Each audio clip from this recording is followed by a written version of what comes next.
Desvendando Daniel, o sonho que revelou o futuro. A história da humanidade relata que milhares de pessoas sempre quiseram conhecer o futuro. A busca continua pelo que virá, atravessa os séculos e nos dias de hoje é alvo constante de especulações de todas as partes. Muitos, no desespero de conhecer o amanhã, procura o sentido da vida nos lugares errados e com fontes erradas. Quantas páginas você gastaria para escrever a história da humanidade? Historiadores afirmam que precisaria em torno de 6.000 livros para contar nossa história. Daniel 2 revela o passado, o presente e o futuro em apenas 9 versos.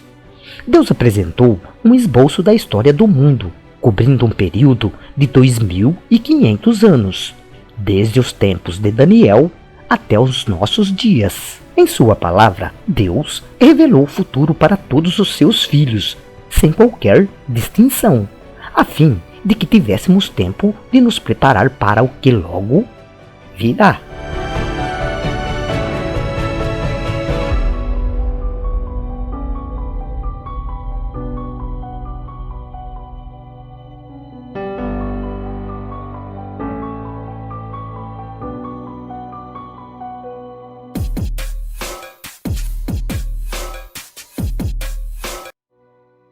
Daniel, o sonho que revelou o futuro. Daniel foi um profeta de Deus, que também trabalhou para os imperadores da Babilônia e da Pérsia. Ele era muito sábio e interpretava sonhos. Daniel ficou conhecido como um homem justo, que obedecia a Deus. Quando Daniel era jovem, Nabucodonosor, o rei da Babilônia, atacou Jerusalém e levou vários prisioneiros, membros da nobreza israelita, incluindo Daniel. Na Babilônia, Daniel foi escolhido para trabalhar para o rei, junto com outros jovens. No segundo ano do reinado de Nabucodonosor, teve um sonho. O seu espírito se perturbou e passou-lhe o sono. Nabucodonosor, rei da Babilônia, preocupado com o futuro, teve um sonho impressionante, mas ao acordar esqueceu de tudo. Por isso ficou muito perturbado. Então o rei mandou chamar os magos, os encantadores, os feiticeiros e os caldeus, para que declarassem ao rei quais lhe foram os sonhos. Eles vieram e se apresentaram diante do rei. Disse-lhes o rei: tive um sonho, e para sabê-lo está perturbando o meu espírito. Imediatamente, o rei mandou convocar ao palácio um grande grupo de homens sábios do reino. O problema é que ele não conseguia se lembrar de nenhum detalhe do sonho, que lhe parecia de primordial importância. Treinados e sustentados pela corte, os sábios diziam estar sempre em contato com os deuses. Possuíam um verdadeiro estoque de interpretações para sonhos. Eles tinham resposta para tudo, sempre na expectativa pelas ricas recompensas que recebiam. Mas, normalmente, extraíam previamente as informações suficientes para formar uma base para interpretações falsas, de caráter unicamente humano. Assim, se tão somente o rei pudesse contar-lhes o sonho, o resto seria fácil. Os caldeus disseram ao rei em aramaico: ó rei, vive eternamente. Diz o sonho a teus servos e daremos a interpretação. Respondeu o rei e disse aos caldeus: uma coisa é certa, se não me fizerdes saber o sonho e sua interpretação, sereis despedaçados, e vossas casas serão feitas monturo. Mas, se me declarardes o sonho e a sua interpretação, recebereis de mim dádivas, prêmios e grandes honras. Portanto, declarai-me o sonho e a sua interpretação. Tomou o rei e disse: bem percebo que quereis ganhar tempo, porque vedes o que eu disse está resolvido. Isto é, se não me fazeis saber o sonho, uma só sentença será vossa, pois combinastes palavras misteriosas e perversas para proferirdes na minha presença. até que se mude a situação. Portanto, dizei-me o sonho, e saberei que me podeis dar-lhe a interpretação. Responderam os caldeus na presença do rei, e disseram: não há mortal sobre a terra que possa revelar o que o rei exige, pois jamais houve rei, por grande e poderoso que tivesse sido, que exigisse semelhante coisa de algum mago, encantador ou caldeu. A coisa que o rei exige é difícil, e ninguém que a possa revelar diante do rei, senão os deuses. Estes não moram com os homens. Então o rei muito se irritou e enfureceu, e ordenou que matassem a todos os sábios da Babilônia. Saiu o decreto segundo o qual deveriam ser mortos os sábios, e buscaram Daniel e aos seus companheiros, para que fossem mortos. Os argumentos utilizados pelos sábios foram frágeis demais. Quando os adivinhadores insistiram para que o rei lhe contasse o sonho, acabaram tocando num ponto delicado da questão. Nabucodonosor se irritou. Se eles se auto-revelassem incapazes de lhe contar o sonho, seria igualmente incapazes de lhe dar a interpretação correta. Foi nesse momento que o rei perdeu a paciência e os entregou aos cuidados do chefe da guarda, com ordens de executá-los. Então Daniel falou, avisadamente e prudentemente, a Arioque, chefe da guarda do rei, que tinha saído para matar os sábios da Babilônia. Ele disse a Arioque, encarregado do rei: por que é tão severo o mandato do rei? Então Arioque explicou o caso a Daniel. Foi Daniel a ter com o rei. Ele pediu que designasse o tempo, e ele revelaria ao rei a interpretação. Então Daniel foi para casa e fez saber o caso a Ananias, Misael e Azarias, seus companheiros, para que pedissem misericórdia ao Deus do céu sobre este mistério, a fim de que Daniel e seus companheiros não perecessem com o resto dos sábios da Babilônia. Tanto em situações de emergência como em tempos normais, Daniel era um homem de oração. Há momentos, no entanto, em que há necessidade de companhia e comunhão na oração. Unidos em espírito, os jovens dobraram os joelhos rogando a Deus que lá de cima viesse a resposta. Grande parte do tempo solicitado foi gasto em oração ao único Deus que poderia prover a resposta. Então foi revelado o ministério a Daniel numa visão de noite. Daniel bendisse, ó Deus do céu.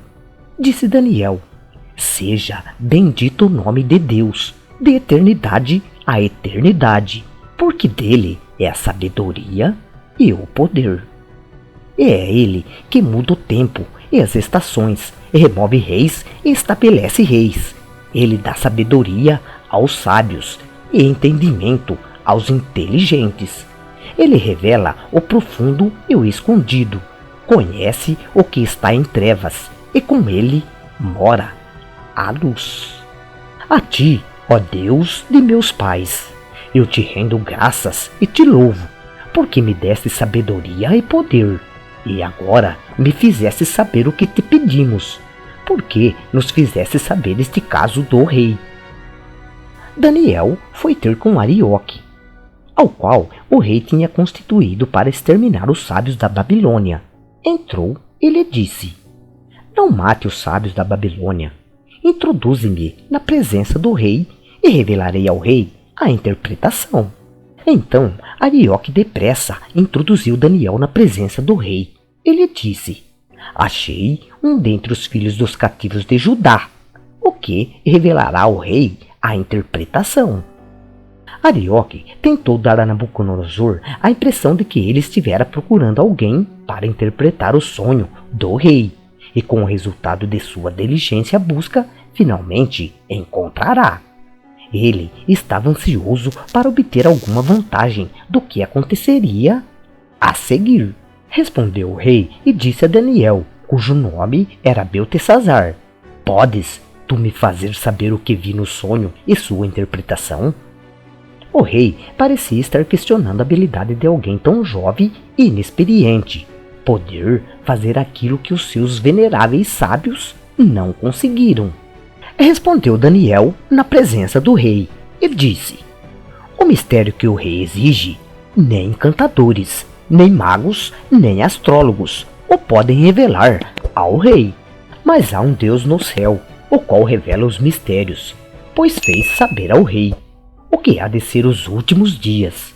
O teu sonho e as visões da tua cabeça, quando estavas no teu leito, são estas. Na presença do rei, Arioque atribuiu a si mesmo a totalidade do mérito de haver encontrado a Daniel. Por outro lado, o jovem hebreu nenhum mérito reclamou para si próprio, dispensando qualquer crédito pessoal pela revelação.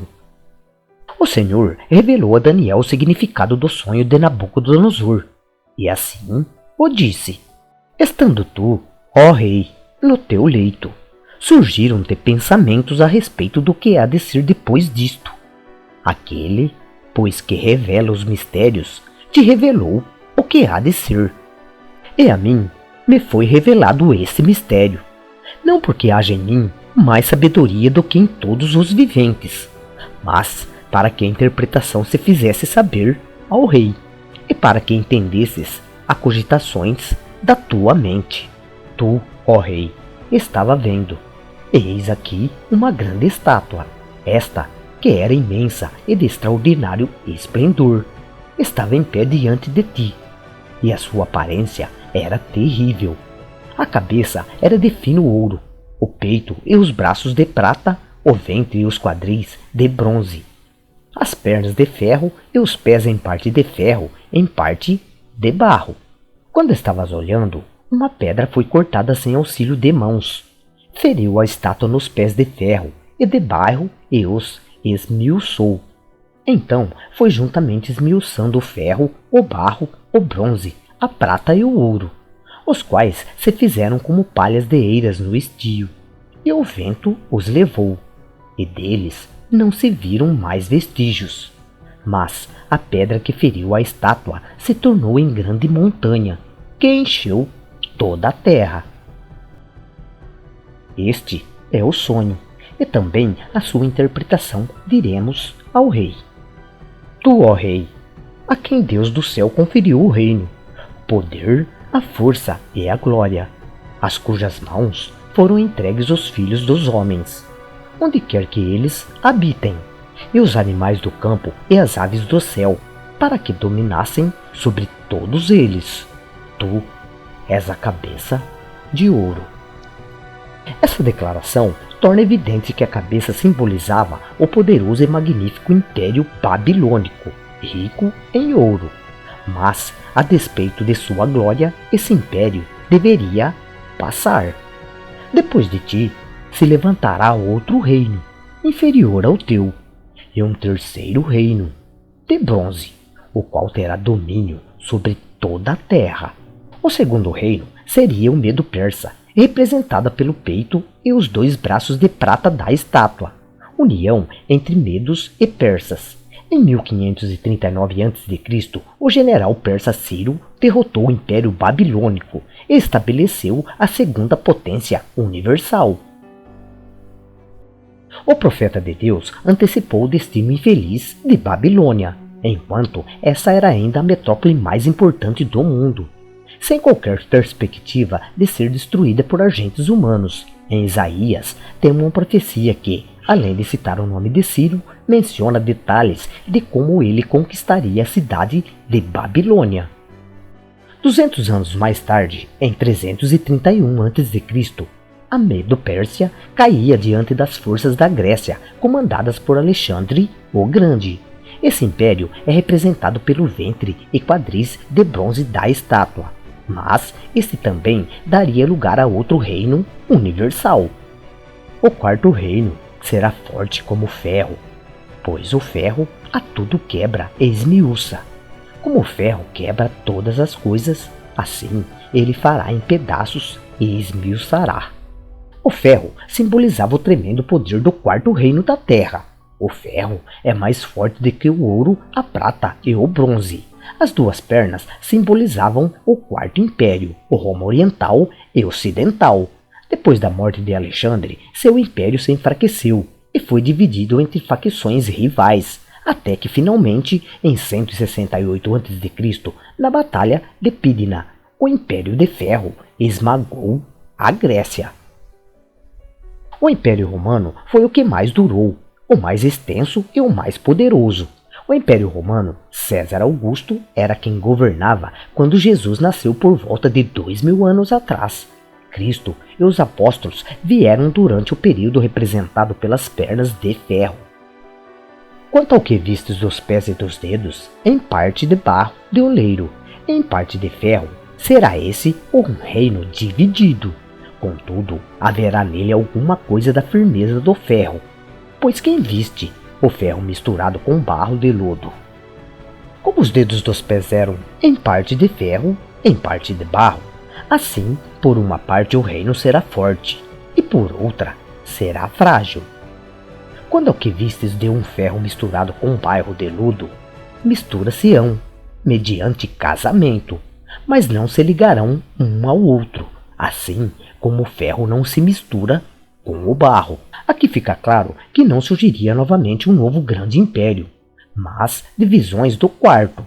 Durante o quarto e o quinto século da era cristã, mais especificadamente em 476 d.C., reinos bárbaros vindo do norte invadiram o decadente Império Romano, destruindo as barreiras. Durante anos, muitos homens tentaram unir esses reinos novamente para formar um quinto império universal, mas todos fracassaram.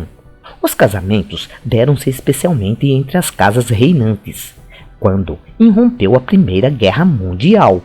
Quase todos os monarcas da Europa eram parentes. A Rainha Vitória da Inglaterra era chamada a avó da Europa, pois quase todos os reis pertenciam à sua dinastia. Alguns governantes tentaram em vão unir as nações da Europa: Carlos Magno, Luís IV e Napoleão Bonaparte da França, Carlos V da Espanha, Guilherme II e Adolf Hitler da Alemanha. Todas as tentativas foram frustradas. Hitler foi o último que tentou unificar as nações da Europa por meio da Segunda Guerra Mundial, 1939 a 1945. A história nos revela que todo o exército alemão foi derrotado pelo frio da Rússia. Por meio da natureza, Deus mostrou que nem Hitler, nem ninguém atrapalharia o seu plano. A profecia se mantém em pé. Não se uniram. O notável cumprimento dessa profecia constitui uma prova evidente de que efetivamente há um Deus nos céus, que dirige todo o universo, inclusive este planeta. Daniel. Mas, nos dias destes reis, o Deus do céu suscitará um reino que jamais será destruído.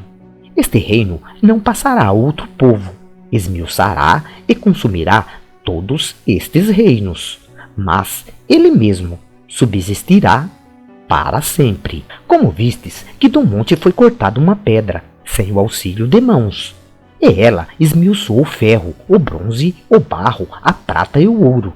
O grande Deus fez saber ao rei o que há de ser futuramente. Certo é o sonho, e fiel a sua interpretação. A figura mais importante no capítulo 2 de Daniel não é Nabucodonosor, nem Daniel, tampouco a estátua, é a pedra. A Bíblia deixa claro que a pedra representa Jesus Cristo. O próprio Jesus confirmou isto em Lucas, usando o mesmo símbolo de Daniel. Ele disse a seu próprio respeito: a pedra que os construtores rejeitaram, esta veio a ser a pedra principal angular. Aqui Jesus se refere a si mesmo como sendo a pedra angular de Isaías, e prossegue: todo o que cair sobre esta pedra ficará em pedaços, e aquele sobre que ela cair ficará reduzido a pó. A pedra que reduz a pó é a pedra sobrenatural de Daniel. É importante relembrar que a pedra sobrenatural não feriu a estátua em sua cabeça de ouro, Babilônia, ou em seu peito de prata, Medo Persa, tampouco em seu ventre coxas de bronze, Grécia, ou nem mesmo nas pernas de ferro, Roma. A Bíblia diz que ela feriu a estátua nos pés e dedos, o que seria nos dias destes reis, ou seja, em nossos dias, que o Deus do céu estabeleceria um reino que jamais será destruído.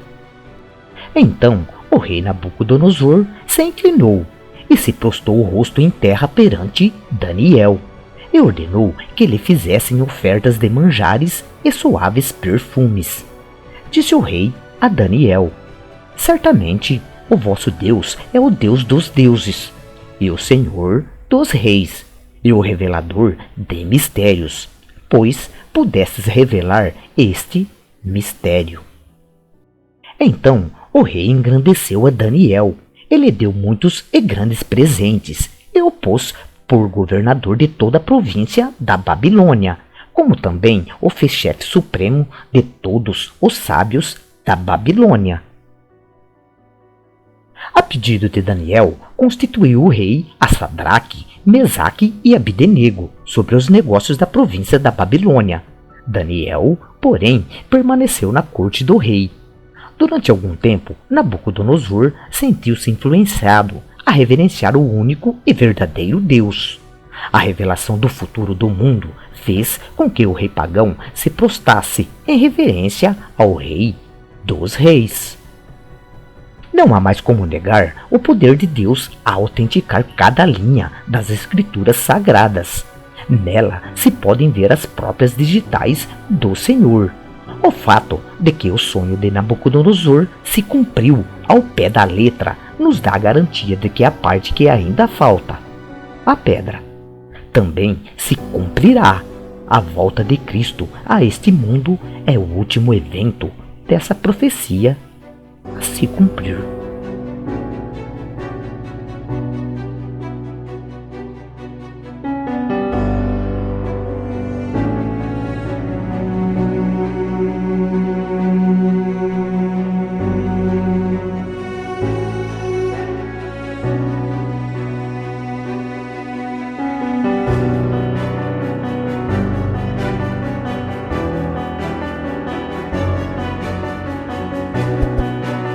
Gostou do vídeo? Dê um like, se inscreva no canal e fiquem na paz de Deus.